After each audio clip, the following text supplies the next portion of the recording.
இந்த வீடியோவில் Laravel project ஒன்று ரன் பண்ணிக்க நாங்கள் எங்கேயாவது ஜிட்கப்லேருந்து டவுன்லோட் பண்ணி ரன் பண்ணிக்க வர PHP போர்னிங் ஃபெட்டல் எரர் அதை எவ்வாறு இல்லாமல் செய்வது என்பது பற்றி இந்த வீடியோவில் பார்க்கலாம்.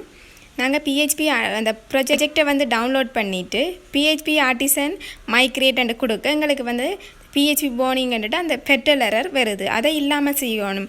அதுக்கான என்ன காரணம்ன்ட்டு எங்களுக்கு வெண்டர் என்ற ஃபைல் இல்லாததான் நாங்கள் டவுன்லோட் பண்ணின ப்ராஜெக்டை டவுன்லோட் பண்ணினோம்னா அந்த வெண்டர் என்ற ஃபைல் வராது. அந்த வராதது தான் அதுக்கான காரணம். அதை இல்லாமல் செய்வதற்கு அந்த வெண்டர் என்ற ஃபைலை இன்ஸ்டால் பண்ணணும்.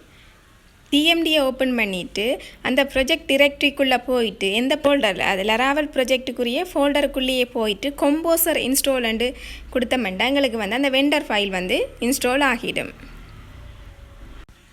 இப்போ நான் கம்போசர் இன்ஸ்டால்ண்டு கொடுத்து அந்த வெண்டர் ஃபைலு எங்களுக்கு அந்த ப்ராஜெக்ட் டிரெக்டரிக்குள்ளே வந்துட்டு அதுக்கு பிறகு PHP ஆர்டிசன் மைக்ரேட் கொடுத்தோம்னா எங்களுக்கு டேபிள் எல்லாம் இன்னும் க்ரியேட் ஆகலை. அப்போ PHP ஆர்டிசன் மைக்ரேட் ரன் பண்ண முதல் நாங்கள் டேபிள்களை க்ரியேட் பண்ணணும்.